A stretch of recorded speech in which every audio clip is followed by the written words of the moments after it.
कृष्णाय वासुदेवाय हरये परमात्मने प्रणतः क्लेशनाशाय गोविंदाय नमो नमः। जय श्री कृष्णा। राधे राधे। आप सभी का हमारे YouTube चैनल पर हार्दिक स्वागत है। आइए सुने अगहन मास महात्म्य में आगे की कथा का वर्णन। श्री भगवान कहते हैं, ब्राह्मण काम्पिल्य नगर में वीरबाहु नाम से प्रसिद्ध एक राजा हो गए हैं। वे सत्यवादी, क्रोध पर विजय पाने वाले, ब्रह्मज्ञानी तथा मेरे भक्त थे। उनका स्वभाव बड़ा दयालु था। वे वैष्णवों के भक्त थे और मेरी कथा सुनने में सदा रुचि रखते थे। दानी, विद्वान, क्षमाशील, पराक्रमी, जितेंद्री तथा अपनी ही स्त्री से स्नेह रखने वाले थे। उनकी स्त्री पतिव्रता, परम साध्वी तथा मेरी भक्ति में तत्पर रहने वाली थी। अपनी उस रानी के साथ वे समूची पृथ्वी का पालन करते और मेरे सिवा दूसरे किसी देवता को नहीं जानते थे। एक दिन महामुनि भारद्वाज महात्मा वीरबाहु के घर पधारे। उन्हें देखकर राजा ने विधि पूर्वक अर्घ्य दे उनका स्वागत सत्कार किया। अपने ही हाथ से उनके लिए आसन बिछाया और बड़ी भक्ति से प्रणाम करके मुनि के आगे खड़े होकर कहा, ब्रह्मर्षि, आज मेरा जन्म सफल हो गया। परमात्मा भगवान विष्णु मुझ पर बहुत प्रसन्न है, जिससे आप जैसे योगी राज ने आज मेरे घर पर पदार्पण किया। आपकी पवित्र दृष्टि पड़ने से आज मैं कोटि कोटि पापों से मुक्त हो गया। भारद्वाज बोले, महाभाग, तुम भगवान विष्णु के भक्त हो। उत्तम प्रजाओं से युक्त वह धरती धन्य है जिसकी तुम रक्षा करते हो। जहाँ का राजा भगवान विष्णु का भक्त ना हो, उस राज्य में निवास नहीं करना चाहिए। जंगल और तीर्थ में निवास करना अच्छा है, परंतु वैष्णवहीन राज्य में रहना कदापि श्रेयस्कर नहीं। जहाँ भगवत भक्त राजा इस पृथ्वी का शासन करता है, उस पाप शून्य राज्य को वैकुंठ मानना चाहिए। जैसे मंत्रहीन आहुति और मरे हुए बछड़े वाली गाय का दूध, दसवीं विद्या एकादशी और लंबे लंबे केस रखने वाली विधवा तथा स्नान के बिना व्रत, ये सब श्रेष्ठ नहीं माने जाते। उसी प्रकार बिना वैष्णव का राज्य भी अच्छा नहीं है। राजन, मैंने जो तुम्हारी ओर देखा है उससे मेरी दृष्टि सफल हो गई। जो तुम्हारे साथ वार्तालाप करती है वह मेरी वाणी भी आज सफल हो गई। तुम भगवान विष्णु के भजन में तत्पर रहने वाले परम पवित्र राजा हो। मैंने तुम्हारा दर्शन कर लिया। तुम्हारा कल्याण हो। तुम सुखी रहो। अब मैं जाऊंगा। इसी समय महारानी कांतिमती ने भी आकर मुनि श्रेष्ठ भरद्वाज को प्रणाम किया। तब मुनि ने उन्हें आशीर्वाद देते हुए कहा, सुंदरी, तुम सौभाग्यवती और पतिव्रता रहो। सुबह भगवान विष्णु में तुम्हारी अविचल भक्ति हो। तत्पश्चात राजा ने पूछा, हे मुनि श्रेष्ठ, मैंने पूर्व जन्म में कौन सा पुण्य किया है जिससे मुझे अकंटक राज्य, गुणवान पुत्र, मुझ में मन लगाए रहने वाली परम सुंदरी एवं भगवत भक्त पत्नी आदि की प्राप्ति हुई। मुने, मैं कौन था और मेरी ये स्त्री कौन थी? तब भरद्वाज ऋषि ने कहा, हे राजन, तुम पूर्व जन्म में जीव हिंसा परायण शूद्र थे। नास्तिक, दुराचारी, पर स्त्रीगामी, कृतघ्न, उद्दंड और सदाचार्य शून्य थे। परंतु तुम्हारी जो ये स्त्री है, ये पूर्व जन्म में तुम्हारी ही पत्नी थी। इसके लिए मन, वाणी और क्रिया द्वारा सेवन करने योग्य तुम्हारे सिवा दूसरा कोई नहीं था। ये पतिव्रता नारी निरंतर तुम्हारी ही सेवा में रहती थी। तुम पाप कर्मी थे, इसलिए मित्रों ने तुम्हारा साथ छोड़ा, भाई बंधुओं ने तुम्हें त्याग दिया। तुम्हारे पूर्वजों ने जो धन संचित कर रखा था वह सब नष्ट हो गया। धन नष्ट हो जाने पर भी तुम्हें भोग की अभिलाषा ज्यों की त्यों बनी रही। पूर्व कर्मों के परिणाम से तुम्हारी खेती भी चौपट हो गई। उस दशा में सबने तुम्हें छोड़ दिया, परंतु इस साध्वी स्त्री ने प्रतिदिन छीड़काए होती हुई भी तुम्हें नहीं छोड़ा। सब ओर से विफल मनोरथ होकर तुम निर्जन वन में चले गए और वहां अनेक प्रकार के जीवों को मारकर अपना पोषण करने लगे। इस प्रकार रहते हुए तुम्हें बहुत वर्ष बीत गए। एक दिन की बात है, एक महामुनि राह भूलकर उधर आ निकले। वे एक श्रेष्ठ ब्राह्मण थे और उनका नाम देव शर्मा था। उन्हें दिशा का भी ज्ञान नहीं रह गया था। वे भूख और प्यास से अत्यंत पीड़ित होकर दोपहर के समय वन में गिर पड़े। उस दुख से पीड़ित ब्राह्मण को देखकर तुम्हारे मन में दया आ गई। वे बूढ़े थे और तुमसे अपरिचित भी थे, तो भी तुमने उनका हाथ पकड़कर उठाया और कहा, ब्रह्मर्षि, तुम कृपा करके मेरे आश्रम पर चलो। वहाँ जल से भरा हुआ सरोवर है जो कमलों के समुदाय से सदा सुशोभित रहता है।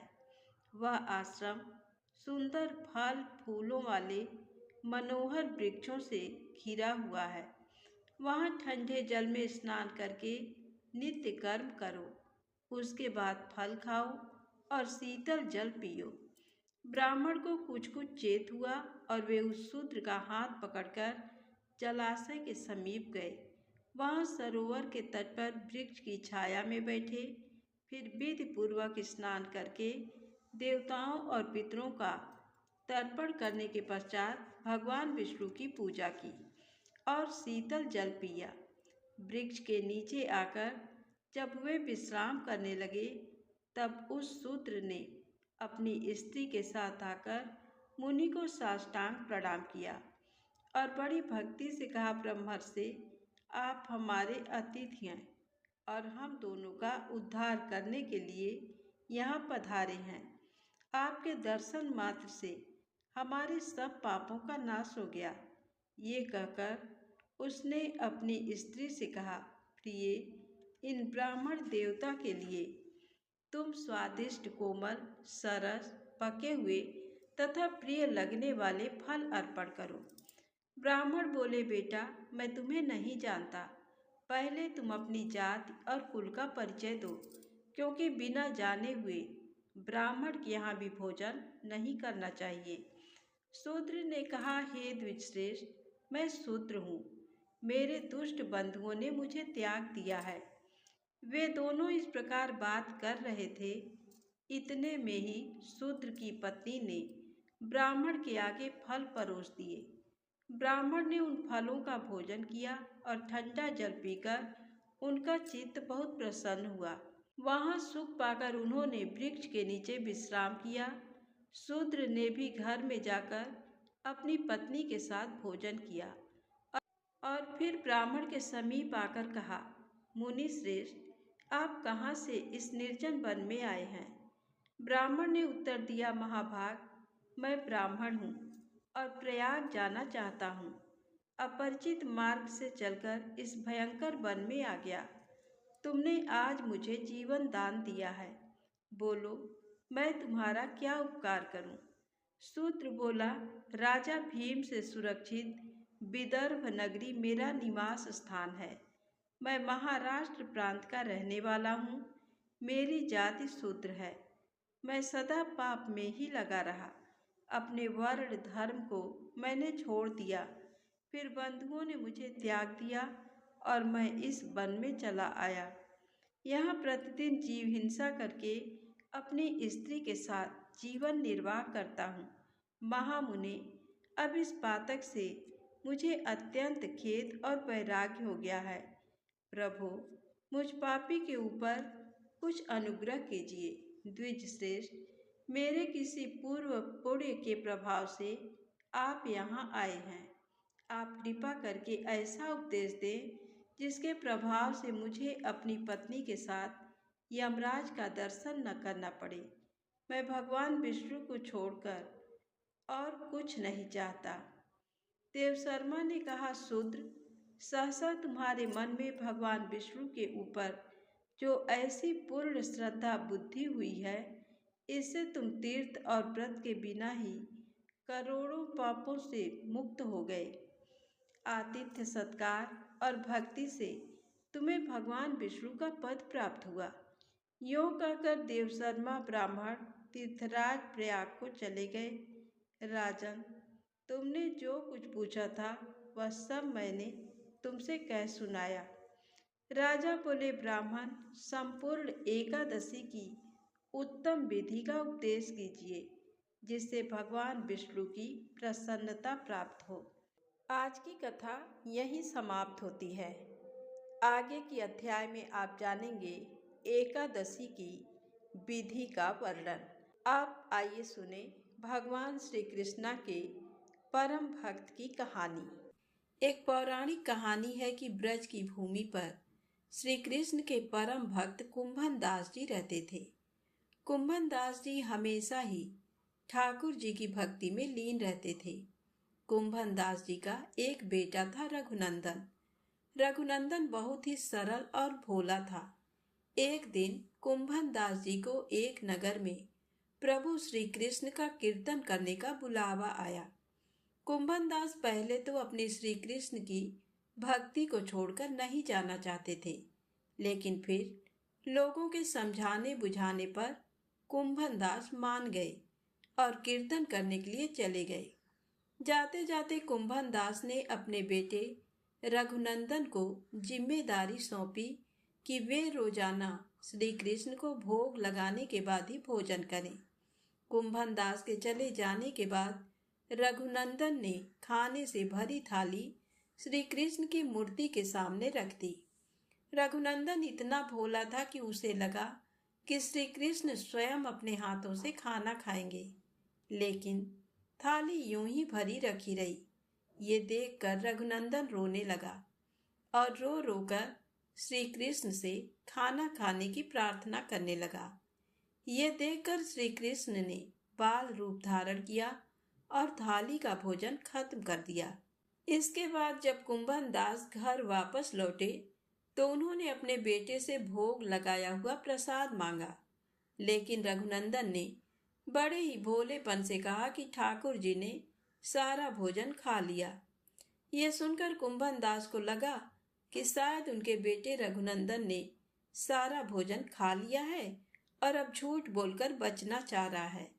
इसी तरह कुंभन दास जब भी कीर्तन करने जाते अपने बेटे को श्री कृष्ण को भोग लगाने के लिए कहते थे। रोजाना भोग का प्रसाद नहीं बचता था और पूछने पर रघुनंदन वही बात दोहरा देता था कि सारा भोजन श्री कृष्ण ने खा लिया। इसके बाद एक दिन कुंभन दास जी ने लड्डू बनाकर भोग की थाली में रखी और बेटे रघुनंदन को भोग लगाने के लिए कहा। कुंभन दास जी छुपकर देखने लगे कि आखिर सच क्या है। उस दिन भी यही हुआ। रघुनंदन ने श्री कृष्ण को खाना खाने के लिए आमंत्रित किया। श्री कृष्ण भगवान बाल रूप बनाए और लड्डू खाने लगे। जब कुंभन दास ने स्वयं श्री कृष्ण को बाल रूप में देखा तो वे दर्शन के लिए दौड़े चले आए। उस समय भगवान कृष्ण के एक हाथ में लड्डू और दूसरे हाथ वाला लड्डू मुख में जाने को ही था कि वे एकदम जड़ हो गए। इस घटना के बाद से ही इनकी इसी रूप में पूजा की जाती है और श्री कृष्ण के इस बाल स्वरूप को लड्डू गोपाल कहा जाने लगा। तो प्रेम से बोले, लड्डू गोपाल की जय हो। भगवान कृष्ण की अगली पौराणिक कथा। एक बार एक राजा ने भगवान कृष्ण का एक मंदिर बनवाया और पूजा के लिए एक पुजारी को लगा दिया। पुजारी जी बड़े भाव से बिहारी जी की सेवा करने लगे। भगवान की पूजा अर्चना और सेवा टहल करते पुजारी की उम्र बीत गई। राजा रोज एक फूलों की माला सेवक के हाथ से भेजा करता था। पुजारी जी वह माला बिहारी जी को पहना देते थे। जब राजा दर्शन करने आता तो पुजारी जी वह माला बिहारी जी के गले से उतारकर राजा को पहना देते थे। ये रोज का नियम था। एक दिन राजा किसी वजह से मंदिर नहीं जा सका। उसने एक सेवक से कहा, माला लेकर मंदिर जाओ। पुजारी जी से कहना, आज मैं नहीं आ पाऊंगा। सेवक ने जाकर माला पुजारी को दे दी और बता दिया कि आज महाराज का इंतजार ना करें। सेवक वापस आ गया। पुजारी ने माला बिहारी जी को पहना दी। फिर उन्हें विचार आया कि आज तक मैं अपने बिहारी जी की चढ़ी माला राजा को ही पहनाता रहा, कभी ये सौभाग्य मुझे नहीं मिला। जीवन का कोई भरोसा नहीं, कब रूठ जाए। आज मेरे प्रभु ने मुझ पर बड़ी कृपा की है। राजा आज आएंगे नहीं तो क्यों न माला मैं पहन लूं। ये सोचकर पुजारी ने बिहारी जी के गले से माला उतारकर स्वयं पहन ली। इतने में सेवक आया और उसने बताया कि राजा की सवारी बस मंदिर में पहुंचने ही वाली है। ये सुनकर पुजारी जी कांप गए। उन्होंने सोचा, अगर राजा ने माला मेरे गले में देख ली तो मुझ पर क्रोधित होंगे। इस भय से उन्होंने अपने गले से माला उतारकर बिहारी जी को फिर से पहना दी।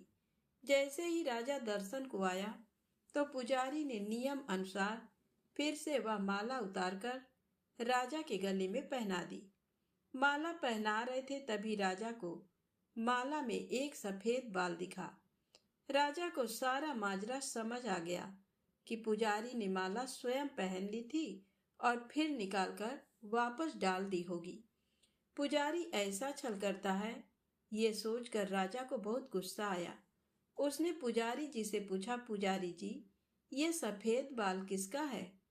पुजारी को लगा कि अगर सच बोलता हूं तो राजा दंड दे देंगे, इसलिए जान छुड़ाने के लिए पुजारी ने कहा, महाराज, ये सफेद बाल तो बिहारी जी का है। अब तो राजा गुस्से से आग बबूला हो गया कि ये पुजारी झूठ पर झूठ बोले जा रहा है। भला बिहारी जी के बाल भी कहीं सफेद होते हैं? राजा ने कहा, पुजारी, अगर ये सफेद बाल बिहारी जी का है तो सुबह श्रृंगार के समय मैं आऊंगा और देखूंगा कि बिहारी जी के बाल सफेद हैं या काले। अगर बिहारी जी के बाल काले निकले तो आपको फांसी हो जाएगी। राजा हुक्म सुनाकर चला गया। अब पुजारी जी रोकर बिहारी जी से विनती करने लगे, प्रभु, मैं जानता हूँ आपके सम्मुख मैंने झूठ बोलने का अपराध किया। अपने गले में डाली माला पुनः आपको पहना दी। आपकी सेवा करते करते वृद्ध हो गया। ये लालसा ही रही कि कभी आपको चढ़ी माला पहनने का सौभाग्य मिले। इसी लोभ में ये सब अपराध हुआ। मेरे ठाकुर जी, पहली बार ये लोभ हुआ और ऐसी विपत्ति आ पड़ी है। मेरे नाथ, अब नहीं होगा ऐसा अपराध। अब आप ही बचाइए, नहीं तो कल सुबह मुझे फांसी पर चढ़ा दिया जाएगा। पुजारी जी सारी रात रोते रहे। सुबह होते ही राजा मंदिर में आ गया।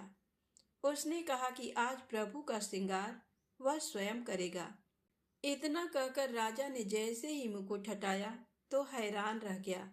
बिहारी जी के सारे बाल सफेद थे। राजा को लगा पुजारी ने जान बचाने के लिए बिहारी जी के बाल रंग दिए होंगे। गुस्से से तमतमाते हुए उसने बाल की जांच करनी चाहिए, बाल असली हैं या नकली। ये समझने के लिए उसने जैसे ही बिहारी जी के बाल तोड़े, बिहारी जी के सिर से खून की धारा बहने लगी। राजा ने प्रभु के चरण पकड़ लिए और क्षमा मांगने लगा। बिहारी जी की मूर्ति से आवाज आई, राजा, तुमने आज तक मुझे केवल मूर्ति ही समझा, इसलिए आज से मैं तुम्हारे लिए मूर्ति ही हूँ। पुजारी जी मुझे साक्षात भगवान समझते हैं। उनकी श्रद्धा की लाज रखने के लिए आज मुझे अपने बाल सफेद करने पड़े, व रक्त की धार भी बहानी पड़ी तुझे समझाने के लिए। कहते हैं समझो तो देव, नहीं तो पत्थर। श्रद्धा हो तो उन्हीं पत्थरों में भगवान सप्राण होकर भक्त से मिलने आ जाएंगे। तो प्रेम से बोलें राधे राधे, जय श्री कृष्णा।